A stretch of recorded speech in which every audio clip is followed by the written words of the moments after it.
दोस्तों आज है संडे, लेकिन आपकी जानकारी के लिए हम एक सीरीज ऑफ वीडियोस बना रहे हैं ताकि आपके जो छुट्टियां हैं वो बिल्कुल बर्बाद हो जाए, आप एंजॉय ना कर पाए। वीडियो देखेंगे आपके दिमाग पे थोड़ा जोर पड़ेगा, कोई बात नहीं है। ये सब इंफॉर्मेटिव वीडियोस हैं, केवल उन्हीं लोगों के साथ शेयर करना इनको आवश्यक है जिनके बच्चे आने वाले 1, 2, 3 साल में सैनिक स्कूल का जो है एग्जाम देने वाले।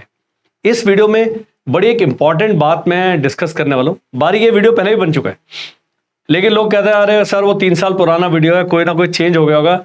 एक शब्द भी इस वीडियो में चेंज नहीं होगा, क्योंकि जो लिखा हुआ है स्क्रीन पर उसमें कोई चेंजेस नहीं है। लेकिन बाद में क्या है, न्यू सैनिक स्कूल आ गए, ये आ गया, काफी सारी चीजें ऐड हो गई हैं, तो हम नए पर्सपेक्टिव के साथ उसी वीडियो को दोबारा से बनाते हैं। आप देखिएगा, आपको क्लैरिटी मिलेगी सैनिक स्कूल में रिजर्वेशन के बारे में। सबसे पहले सैनिक स्कूल में क्या है, रिजर्वेशन ऑफ वैकेंसीज, ये 2026 का प्रोस्पेक्टस है, उसको मैंने खोला है। उसमें जो उदाहरण दिया है उसके हिसाब से मैं बता रहा हूं। ये लिखा हुआ यहां पर कि अगर किसी सैनिक स्कूल में 100 वैकेंसी है किसी क्लास में, जनरली 100 वैकेंसी 6 में होती, कईयों में 120 है, 89 है, 85 है, 100 है, 90 है, ऐसे करके। तो उदाहरण के लिए 100 वैकेंसी मान लेते हैं। उसमें क्या है, होम स्टेट, मेरी स्टेट है उत्तराखंड। यदि सैनिक स्कूल घोड़ाखाल में 100 सीटें होती तो उसमें 67 सीट्स उत्तराखंड के निवासियों के लिए रिजर्व्ड हैं और 33 सीट रेस्ट ऑफ इंडिया के लिए रिजर्व्ड है।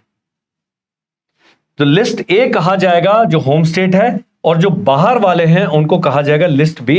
ये दो चीजें समझना है, क्योंकि इसके बाद छुट्टी के बाद एक और वीडियो बनेगा कि यदि वैकेंसी भर जाती है किसी उसमें या खाली रह जाती है तो उस खाली वैकेंसी को कैसे भरा जाएगा, किसको दिया जाएगा, किसको नहीं दिया जाएगा। तो उसके लिए लिस्ट ए और लिस्ट बी को समझना अति आवश्यक है, और आपको क्लैरिटी हो जाएगी। क्योंकि जब आप देखेंगे, जब प्रोस्पेक्टस को पढ़ेंगे, स्कूल में हर कैटेगरी में वैकेंसी दी है। क्लास 9th में जानना बहुत जरूरी, क्लास 6 में तो हर एक कैटेगरी में बहुत सारी वैकेंसी, क्लास 9th के लिए लेकिन थोड़ी मारामारी ज्यादा है। लेकिन जब आप ये वीडियो देखेंगे आपको क्लास 6 का जो रिजर्वेशन सिस्टम है बिल्कुल क्लियर हो जाएगा कि मुझे क्या करना है जब मैं फॉर्म भरता हूं, मुझे कौन सी कैटेगरी सेलेक्ट करनी। दूसरा जो वीडियो है वो लेट इसलिए बन सकता है कि वो बाद में अगले साल उसका यूज होगा, लेकिन ये फॉर्म भरते समय आपको समझने में काम आएगा, स्पेशली जब आप 9th क्लास के लिए करते हैं। अगर आपकी कैटेगरी में सीट नहीं है तो क्या वो स्कूल आपको चुनना है कि नहीं चुनना, बड़ी मदद करेगा। ये क्लियर हो गया, आगे चलते हैं। अब वो कह रहा लिस्ट ए में जो 67 सीट्स हैं उनको कैसे बांटा गया है। सबसे पहले जो शेड्यूल कास्ट है उत्तराखंड के, उनके लिए 15% सीट रिजर्व्ड है, तो 67 में बनती है 10, राउंड ऑफ कर लेते हैं। शेड्यूल ट्राइब है, उनके लिए सीट्स हैं सैनिक स्कूल में 7.5%, उनके 67 सीट में बचती है 5। OBC non creamy layer, OBC नहीं, यदि आप ओबीसी हैं तो आप जनरल हैं, लेकिन यदि आप ओबीसी नॉन क्रीमी लेयर हैं तो आपके लिए 27% सीटें हैं, जो कि हैं 18। तो टोटल सीट जो हो गई इसमें से सारी निकल गई, बच गई 34। अब कई कहते हैं ओबीसी का जो सीट्स हैं वो 27% है और डिफेंस की सीट 25% है। ऐसे नहीं है, अब मैं बताऊंगा किसका 25% है। वो जो डिफेंस की 25% है वो इस 34 की 25% है। यहां पर हमारे डिफेंस वाले व्यक्ति थोड़ा सा अचकचा जाते हैं, कंफ्यूज हो जाते हैं। ये देखिए नंबर ऑफ सीट्स, अब ये 34 बच गई, उसका 25% है 9।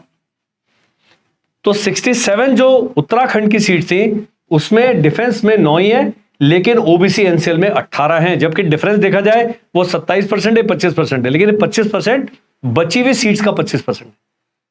और कुछ कहते हैं जी जनरल के लिए सीट नहीं, नहीं नहीं नहीं नहीं नहीं, 67 में से 25 सीट्स हैं जनरल के लिए। सबसे ज्यादा सीट जो है जनरल कैटेगरी के कैंडिडेट के लिए, लेकिन उसमें कैच है। कैच क्या है जी, यदि एससी एसटी जनरल कैटेगरी के कैंडिडेट्स के बराबर मार्क्स ले आते हैं, उनको जनरल कैंडिडेट कैटेगरी माना जाएगा।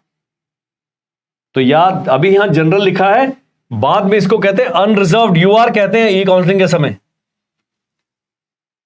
मेरे को बहुत सारी चीजें समझ नहीं आती, संस्कृत के श्लोक समझ नहीं आते, ये समझ नहीं आता हमारा अंतरिक्ष कैसे काम करता है, सौर मंडल में कौन कौन है, कैसे घूम रहे हैं ग्रह, ये सब समझ नहीं आता।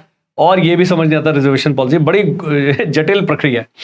इसलिए इतना सिंपल लिखा हुआ है तो ये जान लेना जरूरी है।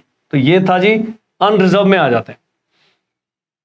उसका क्या नुकसान क्या है? अगर मान लीजिए जनरल कैटेगरी के बच्चे क्या है 258 और एससी कैटेगरी का है 259, तो उसको अनरिजर्व कैटेगरी में एडमिशन मिल जाएगा और ये एससी की सीटें फिल नहीं करेगा और जनरल में अनरिजर्व में माना जाएगा।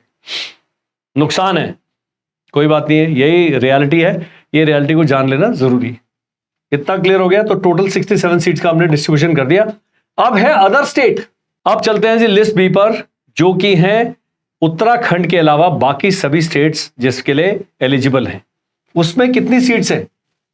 आउट ऑफ 33, 15% जो सीटें एससी की जो कि 5, एसटी की 2, ओबीसी एनसीएल की 9, टोटल बच गई 17, उसमें से 4 डिफेंस की और 13 जनरल की हैं। अभी जब 100 सीटें थी टोटल अगर देखा जाए तो 100 में से 15 आ गए एससी, 7 आ गए एसटी, 27 आ गए ओबीसी एनसीएल, 13 आ गए डिफेंस और 38 आ गई जनरल। तो आप देखेंगे जनरल कैटेगरी की सीट सबसे ज्यादा है।